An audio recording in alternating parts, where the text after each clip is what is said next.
ಗೃಹಿಣಿಯರಾಗದೆ ಬೇರೆ ಕೆಲಸಗಳನ್ನ ಮಾಡೋರಿಗೆ ಒಂದ್ ಪ್ರಾಬ್ಲಮ್ ಇರುತ್ತೆ. ನಾನ್ ಸ್ನಾನ ಮಾಡಿದೀನಿ ಬಟ್ ಮನೆ ಕ್ಲೀನ್ ಆಗಿಲ್ಲ, ನಾನ್ ಪೂಜೆ ಮಾಡೋದಾ ಇಲ್ವಾ ಅಂತ. ನೀವು ಒರೆಸ್ತಾ ಇದ್ರು ಪರವಾಗಿಲ್ಲ, ಅಟ್ಲೀಸ್ಟ್ ಗುಡಿಸ್ಕೊಳ್ಳಿ. ಎರಡೇ ಹಾಲು ಕಿಚನ್, ಇದೆರಡು ಮಾಡಿದ್ರೆ ಸಾಕು.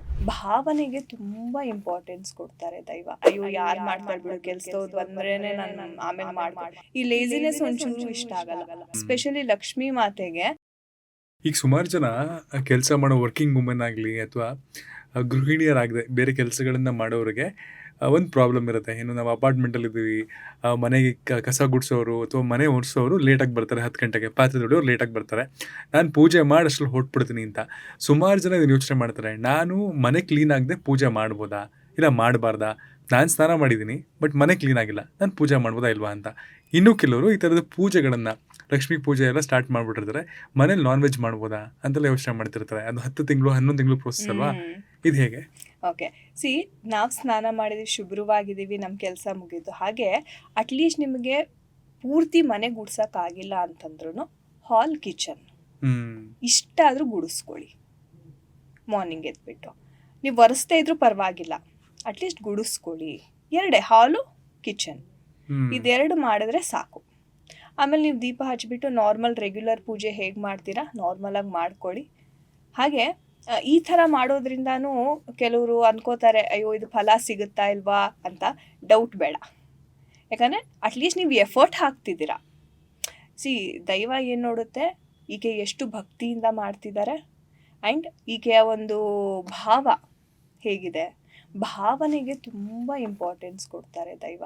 ನೀವೇನಾದರೂ ಭಯದಿಂದ ಮಾಡಿದ್ರೆ ಅಥವಾ ಏನೋ ಒಂದು ಇಂಟೆನ್ಷನ್, ಅಯ್ಯೋ ಯಾರು ಮಾಡ್ತಾರೆ ಬಿಡು, ಕೆಲ್ಸದವ್ರು ಬಂದ್ರೇನೆ ನಾನು ಆಮೇಲೆ ಈ ಭಾವ, ಈ ಲೇಜಿನೆಸ್ ಇಷ್ಟ ಆಗಲ್ಲ.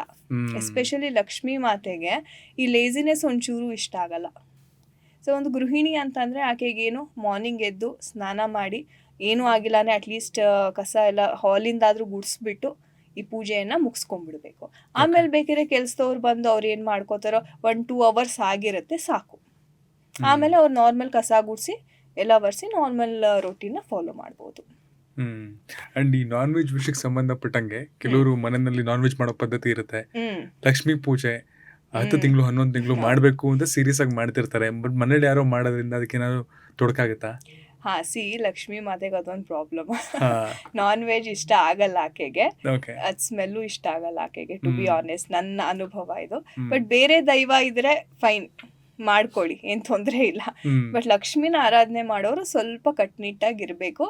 ಇಲ್ಲ ಒಂದು ಯಾರಾದ್ರೂ ಕಾಂಪ್ರಮೈಸ್ ಆಗಬೇಕು, ಇಲ್ಲ ಹೊರಗಡೆ ತಿನ್ಕೊಂಡು ಬಂದು ಆ ಥರ ಏನಾದ್ರು ಸ್ವಲ್ಪ ಅಡ್ಜಸ್ಟ್ಮೆಂಟ್ ಮಾಡ್ಕೋಬೇಕು. ಅಟ್ಲೀಸ್ಟ್ 1 ಇಯರ್ ತನಕ ಆರ್ಥಿಕ ಪರಿಸ್ಥಿತಿ ಸುಧಾರಣೆ ಆಗೋದಕ್ಕನಾದ್ರೂ ಸ್ವಲ್ಪ ಕಾಂಪ್ರಮೈಸ್ ಅಂತೂ ಮಾಡ್ಲೇಬೇಕು ಲಕ್ಷ್ಮೀ ಮಾತೆಗೆ. ಬೇರೆ ದಾರಿ ಇಲ್ಲ. ಅಂಡ್ ಹೆಣ್ಮಕ್ಳು ಲಕ್ಷ್ಮೀ ಪೂಜೆಯನ್ನ ಸ್ಟಾರ್ಟ್ ಮಾಡಿರ್ತಾರೆ, ಮಧ್ಯ ಮುಟ್ಟಾದಾಗ ಅದನ್ನ ಕಂಟಿನ್ಯೂ ಮಾಡ್ಬೇಕಾ ಬೇಡವಾ ಅನ್ನೋ ಒಂದು ಕನ್ಫ್ಯೂಷನ್ ಇರುತ್ತೆ. ಬಿಕಾಸ್ ಮನೇಲಿ ಒಬ್ಬೊಬ್ರು ಒಂದೊಂದು ಸಲಹೆ ಕೊಡ್ತಿರ್ತಾರೆ. ದೇವಸ್ಥಾನಗಳಿಗೆ ಹೋಗಲ್ಲ, ಯೂಶಲಿ ಸುಮಾರು ಜನ ಕಿಚನ್ಗೂ ಹೋಗಲ್ಲ, ಆ ಥರದ್ದೆಲ್ಲ ಇರುತ್ತೆ. ಈ ಪೂಜೆ ಮಾಡ್ಬೇಕಾದ್ರೆ ಈ ಥರ ಆದಾಗ ಏನು ಮಾಡಬೇಕು? ಅವಾಯ್ಡ್ ಮಾಡಿ. ಯಾಕಂದ್ರೆ I am not against it, ನಾನೇನು ಅದ್ರ ವಿರುದ್ಧ ಹೇಳ್ತಿಲ್ಲ. ಬಟ್ ಹಾಗೆ ಅವ್ರಿಗೆ ಪೇನ್ಸ್ ಇರುತ್ತೆ, ಡಿಸ್ಕಂಫರ್ಟ್ ಇರುತ್ತೆ. ಆ್ಯಂಡ್ ಆ ಪೇನಲ್ಲೇ ಅವ್ರ ಜ್ಞಾನ ಇರೋದ್ರಿಂದ ಅದೇನು ಎಫರ್ಟ್ 100% ಹಾಕ್ತಿದ್ರೆ ಅದು ಫುಲ್ಫಿಲ್ ಆಗಲ್ಲ. ಸೊ ಲೆಟ್ ದೆಮ್ ರೆಸ್ಟ್ ಅಂತ, ರೆಸ್ಟ್ ಮಾಡಲಿ ಆರಾಮಾಗಿ. ಸೊ ಒಂದು 3-4 ಡೇಸ್ ರೆಸ್ಟ್ ಮಾಡಿದ್ಮೇಲೆ ಮತ್ತೆ ಸ್ನಾನ ಮಾಡಿ ದೇ ಕ್ಯಾನ್ ಕಂಟಿನ್ಯೂ. ಆ ಥರ ರೂಲ್ಸ್ ಏನೂ ಇಲ್ಲ. ಓಕೆ, ಜನರಲಿ ರೆಸ್ಟ್ ಮಾಡ್ಲಿ ಅನ್ನೋ ಉದ್ದೇಶಕ್ಕೇನೆ ಸೈಂಟಿಫಿಕಲಿ ಇನ್ನೇನು ಇಶ್ಯೂಸ್ ಇಲ್ಲ. ಯಾಕಂದ್ರೆ ಅವರು ಹಳೆ ಕಾಲದಲ್ಲೂ ನೋಡಿ ತುಂಬಾ ಜನ ಈ ತರ ವಾಷಿಂಗ್ ಮಿಷಿನ್ಸ್ ಆಗಲಿ ಏನೂ ಇಲ್ಲ, ಎಲ್ಲ ಕೈಯಲ್ಲೇ ಮಾಡ್ಬೇಕಿತ್ತು ಹೆಣ್ಮಕ್ಳು. ಸೊ ಅವಾಗ ಏನು ಮಾಡ್ತಾ ಇದ್ರು, ಆ ಋತು ಆದಾಗ ಅವ್ರಿಗೆ ಸ್ವಲ್ಪ ರೆಸ್ಟ್ ಬೇಕು, ಯಾಕಂದ್ರೆ ಪೇನ್ಸ್ ಇರುತ್ತೆ ತುಂಬಾ. ಸೊ ಆ ಒಂದು ಟೈಮಲ್ಲಾದ್ರೂ ಆಕೆ ರೆಸ್ಟ್ ಮಾಡ್ಲಿ ಅನ್ನೋ ಕಾರಣಕ್ಕೆ ಒಂದು ಕೋಣೆಗೆ ಬಿಡ್ತಾ ಇದ್ರು ಆಕೆ. ಸೊ ಅದು ಬಿಟ್ರೆ ಇನ್ಯಾವುದೇ ಉದ್ದೇಶ ಇಲ್ಲ. ಸೊ ಈ ತರ ಲಕ್ಷ್ಮೀ ಪೂಜೆ ಶುರು ಮಾಡಿದ್ರೆ ಆ ಟೈಮಲ್ಲಿ ಅವ್ರು ಬ್ರೇಕ್ ತಗೋಬಹುದು, ಮತ್ತೆ ಅದನ್ನ ಹಾಗೆ ಕಂಟಿನ್ಯೂ ಮಾಡಬಹುದು. ಖಂಡಿತ.